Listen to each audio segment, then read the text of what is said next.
Abantu benshi ubundi batuye iyi si dukunda kwisanga tubayeho ubuzima bw'urusobe rw'ibibazo. Ibibazo by'ibyago harimo kurwaza, gupfusha, ibibazo by'ubukene, ibibazo by'abanyabyaha, by'abagizi ba nabi, abajya mu magereza, ibibazo by'akarengane. Mbega ikiremwa muntu uba ubona cyarataye kontorore. Abantu benshi ibi bintu twese turabibona kandi tubibamo umunsi ku wundi. Ibyishimo ni ikintu tumaze kubona ko kitaramba kuri muntu. Ibyishimo n'ubifite uyu munsi ahangayikishwa n'uko ejo atazaba bifite, bigatuma n'ibyo afite uyu munsi kubinezerwa cyangwa kubyenjoyinga bigorana. Muri iyi si cyangwa muri ubu buzima tubayeho muri iyi si, ese ubundi bufite formire? Ese n'icyo umuntu yakora cyatuma agerageza kubaho neza nubwo turi kubona bisa nkaho bidashoboka? Ese n'icyo umuntu yakora akabaho ubuzima bufite umurongo, akabaho ubuzima bufite icyerekezo? Ese ubundi ubuzima bugira formire? Hari uburyo bwashyizweho cyangwa hari uburyo bushoboka umuntu yabaho akirinda ibyago nk'ibyo? Wowe uneze amatwi muri aka kanya, ntago nateguye iki kiganiro ngamije kuza kukubwira yuko muri iyi si hari ahantu wacikira ibyago. Ntago nateguye iki kiganiro ngamije kuza kukubwira ngo dore uburyo wabaho wishimye. Oya, ahubwo ikintu tugomba kubanza tukemera ni uko muri iyi si hari ibyago tudafite cyangwa se hari ibibazo tudafite icyo twakoraho, ariko hari n'ibibazo dufite icyo twakoraho, nk'ibibazo by'iterambere. Kubona utari gutera imbere, ibyo ngibyo wowe nk'umuntu ufite icyo wabikoraho, ufite icyo wakora nko gushyiramo imbaraga. Ariko bino bibazo byo gupfusha abawe, bino bibazo byo gusanga wenda umuntu arwaye kanseri kandi urabizi ko ari indwara idakira ukajya kubipanikaho ngo wifuza kumukiza, ibyo ngibyo ni ibintu bidashoboka, ni ibintu tugomba kwakira. Ariko ikintu hano tutagomba kwakira, nje kugira ngo nkuganirizeho, nje kugira ngo turebe uburyo twakivamo, ni ikintu cyitwa ubukene, ni ikintu cyitwa impinduka. Ibi bintu mbivuzeho inshuro nyinshi, ariko impamvu nkomeza kubivugaho ngenda mbigarukaho mu biganiro byanjye byinshi, ni uko mbizi ko aricyo kintu cya mbere kigora ikiremwa muntu, guharanira impinduka. Uyu munsi tugiye kuganira ku bintu 4 bishobora kukubuza guharanira cyangwa kugira impinduka mu buzima bwawe. Numara kubimenya urahita utangira cyangwa se urabubonye aho uhera ubyirinda, kuko ubundi mu buzima uburyo bwiza bwo kwirinda umwanzi ni ukumumenya. Uburyo bwiza bwo kwirinda ibibi ni ukubimenya. Niyo mpamvu muri iki kiganiro tugiye kurebera hamwe ibintu 4 bituma ubuzima bwawe butagira impinduka. Ugasanga ubukene uhereye mu gisekuru cyawe, kwa sogokuruza wawe bari abakene. Iyo ubajije ugasanga kwa sogokuru wawe bari abakene, naho wabaza amateka yabo kugeza naho wavukiye, naho usanga muri famiye wavutsemo ni abakene. None nawe iyo wirebye neza ukareba hazaza hawe, ukareba naho uri uyu munsi, ubona ubukene bukomeje kugukurikirana. Abantu benshi bakunda guhita bavuga ngo uyu ni umwaku, abandi bakavuga ngo uyu ni umuvumo. Ariko brother cyangwa sister, ibi ngibi sibyo, ibi ni ibinyoma. Ahubwo uku kwisanga muri uru rusobe cyangwa muri uru ruhererekane rw'ubukene, uruhererekane rw'ubuzima mutanejejwe nabwo, ukabona papa wawe yabaye ubuzima atanejejwe nabwo, sogokuru wawe nuko, nabi wanyu bose nuko. Ntago ari uko iwanyu baremewe gukena, ntago ari uko mu gisekuru cy'iwanyu aribo baremewe gukena. Oya, ahubwo muri abanyabwoba. Ibyo wumvishe mvuga nibyo, ntabwo nibeshye, muri abanyabwoba. Isoko y'ubukene muri iyi si, isoko yo kwisanga abantu bakira ko bakennye, bakwiyumvisha mu mutwe wabo ko batarenga aho ngaho niyo bagira icyo bakora cyangwa niyo bagira icyo bahindura mu buzima bwabo, ni ubwoba. Ubwoba iyo bwamaze kuzura umutima wawe, cyangwa ubwoba iyo bwamaze kuzura ubwonko bwawe, nta kabuza ikintu kiba kigiye gukurikira, ni ubukene. Wowe uneze amatwi, niba uri n'umukire cyangwa se niba ubona hari iterambere ufite mu buzima bwawe, nawe iki kiganiro kirakureba, kuko tugiye kuvuga ku bwoko bune bw'ubwoba umuntu agira mu buzima bwe, bukaza bukangiza ubuzima bwe, bugashyira iherezo ku hazaza he, ndetse bugashyira iherezo no ku nzozi ze izo arizo zose yaba yarajyaga yibwira mu bwonko bwe. Reka mbonereho no kubiseguraho kubera content mwari mumaze iminsi mutabona zica kuri iyi YouTube channel mwakozeho subscribe, muri kubibona niba uri kureba neza ko habayeho impinduka. Yahoze yitwa Manzi TJ, none ubu ngubu isigaye yitwa Grow with Hakim. Nabasabaga kwihanganira impinduka zibayeho kuri uyu muyoboro w'iyi YouTube channel, kuko zitewe no kuba ubuyobozi bw'iyi YouTube channel bwarahindutse, kandi ibintu bigiye kubageraho uwabibagezagaho we aracyari wa wundi. Icyo nabizeza nuko hano ariho mugiye gukomeza gukura za content nziza mwari mwarakunze, noneho mwisura nshya. Nawe wari utarakora subscribe, iki nicyo gihe cyiza cyo kuyikora, kubera ko ubu ngubu nibwo hano hantu hagiye kujya haca ibiganiro bigufitiye umumaro, biharanira impinduka mu buzima bwawe muri buri nguni zose z'ubuzima. Nkwibutsa kandi ko intego zacu ari uguharanira impinduka mu buzima, abe ubwawe wowe w'urubyiruko, abe wowe utakibona nk'urubyiruko bitewe n'aho ubuzima bwawe ubona bugeze n'imyaka ugezemo. Intego y'iki kiganiro cyangwa intego y'iyi YouTube channel ni ukukwereka ko ubuzima bugishoboka, ni ukugukuramo uwo mwuka mubi wohererezwa na Satani wo kwiheba, ni ukukwereka ko ejo hazaza hawe hagifite agaciro, ejo hazaza hawe hagishoboka mu gihe cyose gihumeka umwuka w'abazima. N'Imana nayo yo mu ijuru ivuga ko ari iy'abazima, bisobanuye ko n'ahazaza ni ah'abazima. Imana ireberera abazima, ntireberera abapfuye. Niba ukiri muzima nawe, ibyiringiro byo kubaho ukaba ukibibona kukibifite, ntago ukwiye no gukuraho ibyiringiro byo kubaho neza. Iyo ukiri muzima, kubaho neza biba bishoboka. Intego yacu kuri iyi YouTube channel ni uguharanira impinduka mu buzima bw'abihebye, ndetse no gukomeza gutera ingabo mu bitugu babandi bari guharanira impinduka mu buzima bwabo, ariko bakaba babona biri kugenda bigura intege, cyangwa se bakaba babona biri kwanga. Rero iki ni cyo gihe cyiza cyo gukora subscribe, kuko tugiye kujya tubagezaho content ebyiri mu cyumweru zisukuye kandi ziteguye neza, zizajya zidufasha gukomeza uru rugendo rw'ubuzima. Nguhaye ikaze mu kiganiro njye nawe. Nk'uko twatangiye ikiganiro tubivuga, muri iyi si harimo ibintu byahinduka, ariko hari n'ibyo tudafite icyo twakoraho. Mu byo twari tumaze kubona dufite icyo twakoraho byahinduka kandi binahangayikisha isi cyane, ni ubuzima umuntu atishimiye. Ukabona ubayeho muri systeme y'ubuzima ariko utanyuzwe nabwo. Hano hantu twari turi kuganira ku mbogamizi za mbere zituma ubuzima bwacu butageramo impinduka. Imbogamizi za mbere twaganiriyeho cyangwa nakubwiye ziba muri ubu buzima ni ubwoba. Ubu bwoba kutabumenya nibyo byonyine bituma butwihererana, ukisanga ubayeho imyaka 80 yawe yose yo muri iyi si nta na rimwe wigeze ubaho ubuzima wifuza. Ugasanga ubayeho imyaka yawe 100 muri iyi si, utarambara umwenda wifuza, utaragenda mu modoka wifuza, utararyama ku buriri wifuza, utariyorosa amashuka wifuza. Ibi ngibi ubu bwoba cyangwa se ubu bwoko bw'ubwoba bune abantu benshi batajya bamenya ko bafite, cyangwa se batajya banashaka kwicara ngo biyigeho bisobanukirwe bamenye uko babukontorora, nibwo bwonyine butugeza ahantu habi. Kandi ibuye ryagaragaye ntiriba rikisha isuka. Niyo mpamvu ngiye guhera kuri ubu bwoba bwa mbere butuzirika ahantu hamwe, bugatuma tudatera intambwe mu buzima bwacu. Ubu bwoba bwa mbere cyangwa se ubu bwoko bw'ubwoba bwa mbere butuma tubaho ubuzima tutishimiye, tukisanga dushaje mu buryo tutigeze twifuza kubaho. Abantu benshi bakisanga barashatse abagore batigeze bifuza gushaka kubera kubakurikiraho ubutunzi cyangwa kubera kubakurikiraho indamu. Abakobwa benshi bakisanga barashatse abagabo batishimiye kubera gushaka indamu cyangwa kubera ubwoba bw'ubuzima. Ubwoba bwa mbere twagiye tugira ni ubwoba bwo gutsindwa, cyangwa se ubwoba bwo gukora amakosa. Brother cyangwa sister, nakwibutsaga ko gukora amakosa ubundi mu buzima busanzwe cyangwa se gutsindwa mu buzima busanzwe ari intangiriro y'intsinzi.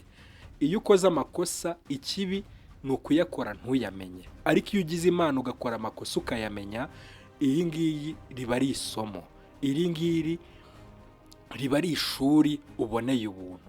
Abantu benshi ntabwo bajya bumva ibyiza byo gutsindwa. Brother cyangwa sister, iyo ugize imana ugatsindwa ni ikimenyetso cy'uko uri mu bantu, ntabwo ari ikimenyetso cy'uko ibyo uri gukora utabizi, cyangwa se ntabwo ari ikimenyetso cy'uko uri umuswa, ahubwo ni ikimenyetso cy'uko uri mu bahanga, ni ikimenyetso cy'uko ibyo uri guharanira, ibyo watekereje, hari abandi bantu babikurusha, babifitiye ubumenyi kukurusha. Ikintu biba bikwereka cyangwa se ikintu uba ugomba kuzirikana ni uko ugifite ibintu byinshi byo kwiga. Niba ukoze ayo mafuti ni uko ugifite ibintu byinshi byo gukosora. Iyo ugize imana ayo mafuti ukayakora kare, iyo ugize imana ayo mafuti ukayakora ugahita uyabona kare, ibyo ngibyo nibyo byiza.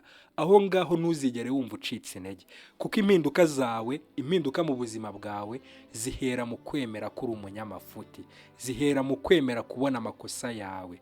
Impinduka z'ejo hazaza hawe zihera mu gutsindwa kwawe kwa nonaha. Iyo utsinzwe ukagira umuhate n'umurava wo kumva ko ugomba gutsinda, ukagenda ugafata umwanya ugafata umwanya ukitekerezaho, ukinyuramo, ukareba icyatumye utsindwa, bituma ugenda ukabikoraho cyane. Cya gihande ubonye ko uri umunyantege nke, cya gihande ubonye yuko udashobotsemo, uragenda ukagitoza, ukagitrayininga, ukagikomeramo, ku buryo ubutaha noneho winjira, cyangwa se winjira muri success yawe, cyangwa se utsinda bya bintu noneho ubikwiriye. Gutsindwa si ubugwari, gutsindwa si ikimenyetso cyerekana ko udashoboye nk'uko abantu benshi tubibwirwa, ariko njyewe mba mbona bituruka kenshi no kuri system y'uburyo umuntu aba yarizemo. Twakuze twiga tuzi yuko umwana wese watsinzwe ari igisobanuro cy'ubuswa, twakuze tuzi yuko umwana wese watsinzwe ari igisobanuro cy'umuntu udashobotse, ariko nyamara uko siko kuri. Ahubwo iyo tugira amahirwe yo gusobanurirwa ko gutsindwa atari ikimenyetso cy'ubuswa, ahubwo ari ikimenyetso cy'uko turi mu bafite ibindi bintu byinshi baturusha, ahubwo tugomba kujya kwikosora kuri ibyo bintu tutumva neza, tukabyiga kurushaho, iyi si yari kugira abahanga benshi.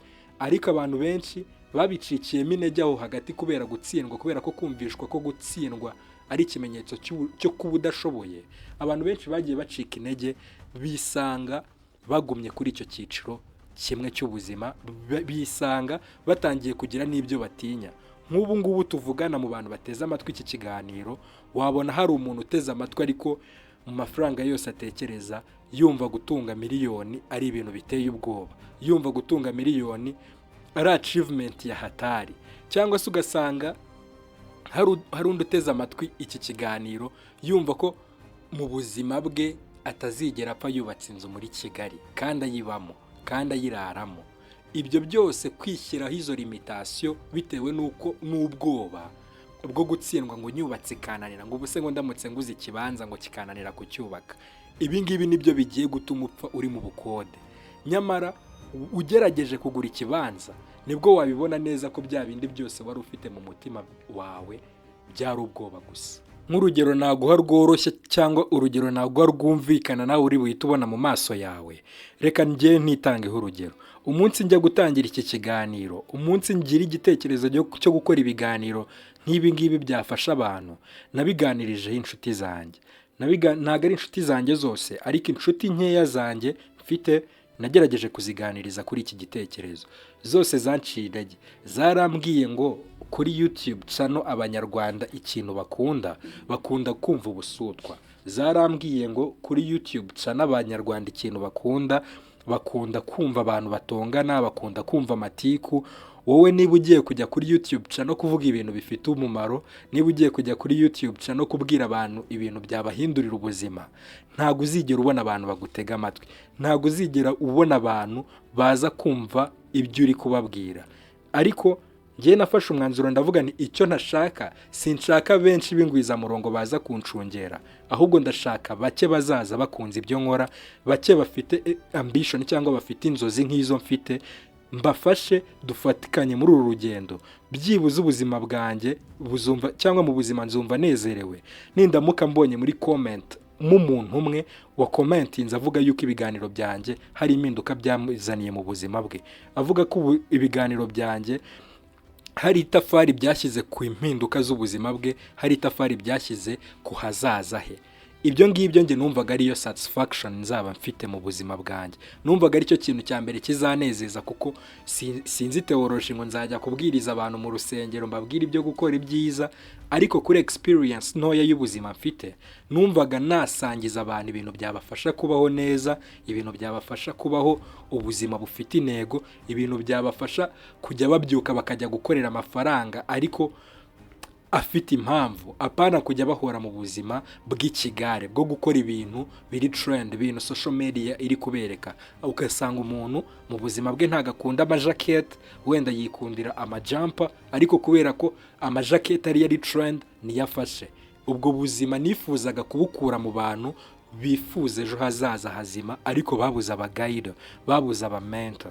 None kuva natangira ibi bintu, God bless you all, kuri mwebwe mwakoze subscribe, dore tumaze kugira 1000, ikimenyetso cy'uko n'ibihumbi 100 tuzabigira. Reka twikomereze.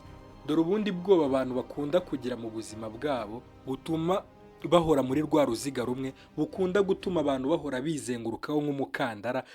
Ubu bwoba ni nabyo bintu byonyine byisha abantu, ni nabwo bwoba bwonyine bwisha abantu kuruta n'ubwoba bwo gutsindwa. Abantu batinya ababacira urubanza. Ugasanga niba agiye gutangiza business akavuga ati si ubu ngubu bazavuga ngo iki, ugasanga niba agiye gutangira agashinga runaka, cyangwa se niba agiye gukora ikintu, ariko ubu ngubu bazavuga gute, ubu ngubu bazambona gute, ubu ngubu bazantekereza gute. Iki kibazo cyabazambona, why, how will they see me, bazanyumvute, bazavuga iki. Iki kibazo nicyo kibazo cyugarije isi, nicyo kibazo cyugarije ikiremwa muntu muri iyi si, kuko abantu ntibagitinya gukora ibyabateza imbere gusa, ahubwo batinya mu maso y'abandi bazabibona bate. Mbere na mbere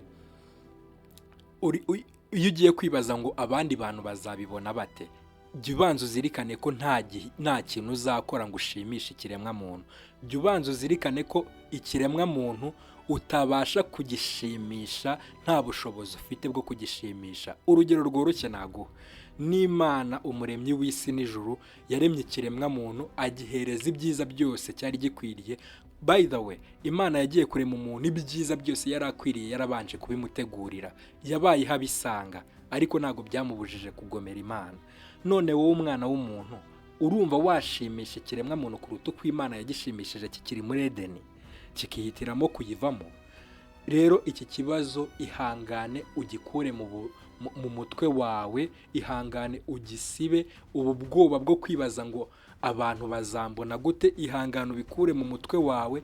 Wabayeho uri umwe, waje muri iyi si uri umwe, uzayivamo uri umwe. Ikintu cyonyine ugomba kuzirikana nuko umunsi waburaye inzara izica wowe, itazica abakureba. Ugasanga iyi ni nayo mpamvu abantu benshi bakunda kwirukankira muri diaspora. Si uko muri diaspora hariyo amafaranga menshi kuruta amafaranga ari mu Rwanda, amafaranga ari i Kigali. Si uko muri diaspora hari ibyiza byinshi kuruta ibyiza biri inaha.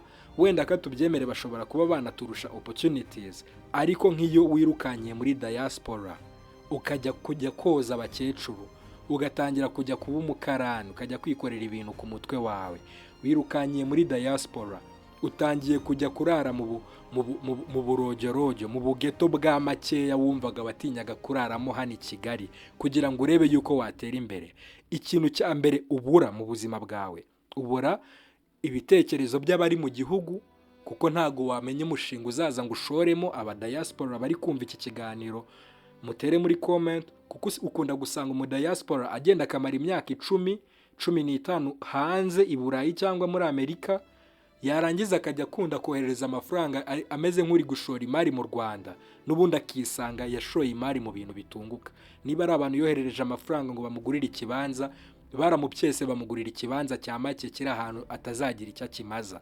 Ibyo bibazo bakunda guhura nabyo, ariko akumva amafaranga yakoreraga wayashyira ku ijanisha aramutse yakuganirije cyangwa gutekerereje ubuzima yabagamo, ukabona naho bitaniye no kuba i Kigali. Ikintu nakubwira nuko nta kazi katagira inyungu kabaho.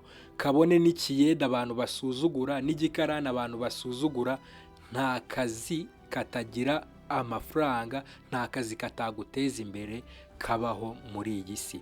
Mu ijambo rimwe, nta kazi kabi kabaho muri iyi si.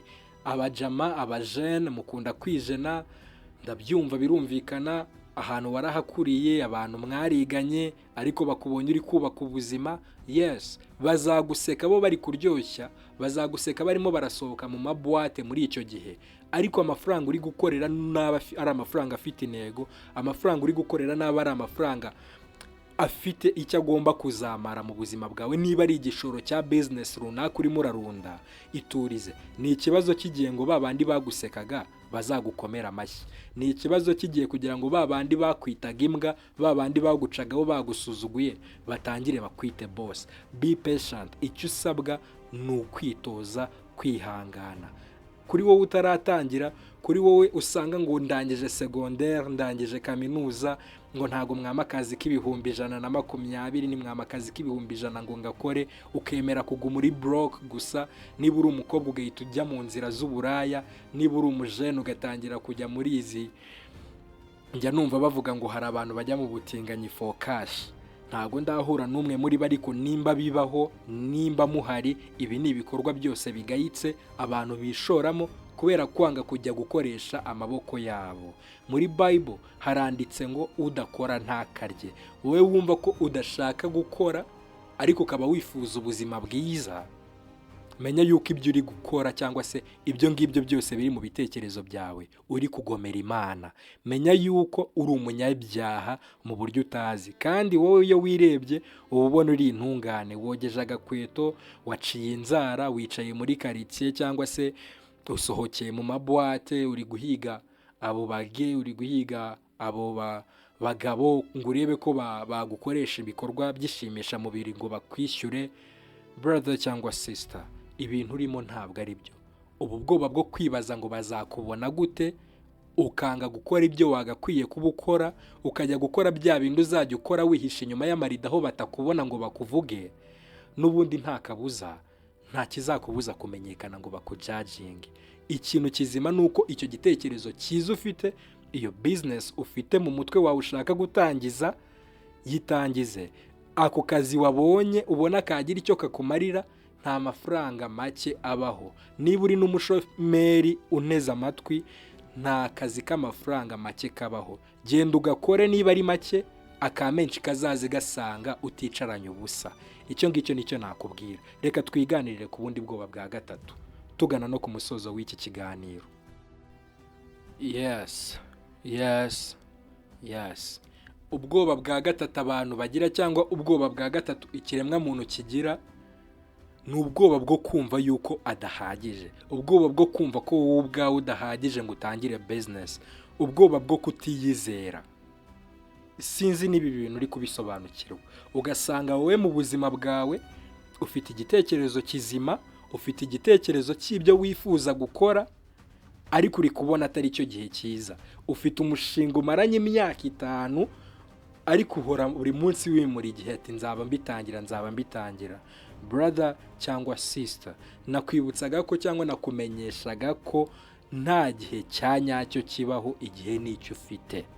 Ibi ngibi ndabisubiramo bwa nyuma, nta gihe cya nyacyo kibaho, igihe nicyo ufite. Icyo usabwa ni ukumenya gukoresha igihe cyawe neza.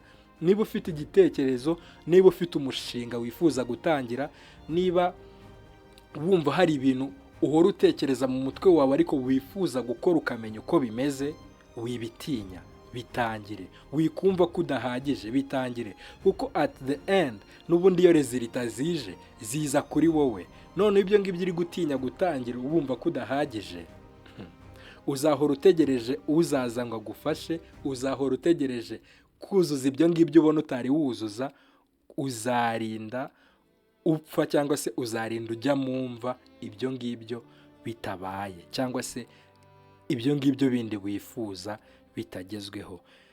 Ujya wumva abantu benshi bakunze kuvuga ngo bapfana imishinga. Ujya wumva wari wagera ahantu hakinguye abantu ngo urebe ukuntu biba bimeze. Muri bari abantu bose baba bari hariya harimo abanyabwenge, muri bari abantu bari hariya harimo aba scientist bakaze, bari abantu bari hariya harimo abapilote bakaze, bari abantu bari hariya harimo aba businessman n'aba businesswoman bakaze. Ariko ibitekerezo byabo cyangwa se iyo mikarire yabo bayijyanye mu mva kubera ko ntibigeze batesitinga ubushobozi bari bafite ngo babushyire mu ngiro byibuze bipfe babibone ko byanze. Oya, bahoranaga ubwoba bwo kuvuga ngo reka ejo bundi, reka ejo bundi, reka ejo bundi, bahora bigizaho iminsi babona hari ikibura. None iminsi bari bafite muri iyi si kuko batari bazi ingano yayo yarinze barangiriraho ibyo baje gukora cyangwa se ibyo batekereje gukora batabikoze. Ese nawe urifuza kugenda muri abo? Ese nawe urumva iryo ari ryo herezo ry'ubuzima bwawe wifuza? Ubushobozi ufite buri mu bitekerezo byawe. Ibyo bitekerezo byiza ufite ariko wowe ubona bidahagije, bikora uko biri. Ifashisha ibyo ngibyo bikeya ufite ubikora, biharanire kuri ubwo bushobozi bwawe bukeya. Niba hari n'abagufasha, bazabigufashirize mu nzira cyangwa se bazasange hari icyo watangiye. Dore ubwoba bwa nyuma cyangwa se ubwoba bwa kane, ubwoko bw'ubwoba bwa kane abantu bagira cyangwa se ikiremwa muntu kigira, ariko bugatuma buguhoza hasi, bugatuma uhora ari muri rwa ruziga rumwe. Ubwoba bwo gushidikanya ku iherezo ry'inzozi zawe, ubwoba bwo gushidikanya ku hazaza hawe. Ugasanga utangiye business ariko uri kuvuga ngo ubu se bizarangira bite, ubu se byanze, ubu se bidakunze. Ubu se icyo kibazo cyo kumva ko ibintu bidashoboka, ikibazo cyo kumva ko ugiye gukora ibintu ariko wumva ko bidakunda. Brother, abantu benshi bakunda kuvuga ngo ubuzima tubayemo, cyangwa se njya numva abantu bakunda kuvuga ngo gukina urusimbi ni ibibazo, gukina urusimbi ni bibi, ariko urusimbi ni rubi mu gihe cyose rudafite plan. Kuko ubuzima twese tubamo muri iyi si ni urusimbi. Muri iyi si iyo uri kwiga ntabwo uba ubizi niba uzarangiza ngo ubone akazi cyangwa se uzarangiza ukicarana diplome yawe. Icyo ukora ushyiramo umwete mu kugira ubumenyi bwose uba uri guharanira. Muri iyi si ni nako biba bimeze no mu gufungura business.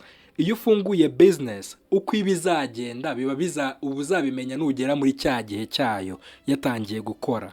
Ntago wafungura business ngo uhite utangira kureba ngo n'ejo hazaza. Ibyo ngibyo ntago biri mu bushobozi bw'ikiremwa muntu. Kureba ejo hazaza, ibyo ngibyo si biri mu bushobozi bw'ikiremwa muntu. Ikintu cyonyine ikiremwa muntu gishoboye mu bwenge gifite ni ukugereranya ibyo gifite, kikaba umuvuduko biriho, ukareba uko bizaba bimeze mu hazaza. Ni ukugereranya ibikorwa uri gukora ubu ngubu, ukamenya ejo hazaza uko bizaba bimeze. Ibyo ngibyo nibyo prediction. Ibyo ngibyo ni nabyo n'abantu bakunda gukora betting, namwe nimba mujya mubikora mukaba muteze amatwi iki kiganiro mu bitubwire. Ibyo ngibyo abantu bakunda gukora ama betting ni nabyo bakunda gukora mu buzima bwabo, barimo baravuga ngo iyi kipe ngo yitwaye uku, ariko birashoboka ko yakwitwara uko nguko. Ni nako ubuzima bwacu twebwe nibwo bushobozi dufite mu kubureba. Ahazaza hacu ho haba hazwi n'Imana, ahazaza hacu haba hazwi n'umugenga w'ibihe. Aho ngaho abantu bakunda no kwibaza gushidikanya ku hazaza, bakunda kwibaza ku hazaza bataranagera cyane, abo ngabo nibo bakunda kwisanga batangiye no gukora bya bindi bizira mu maso y'Imana, bagatangira kwiyambaza abantu bakoresha imyuka mibi, bajya mu bapfumu, bajya mu baraguzi, bababwira ngo babamenyere ahazaza habo uko hameze.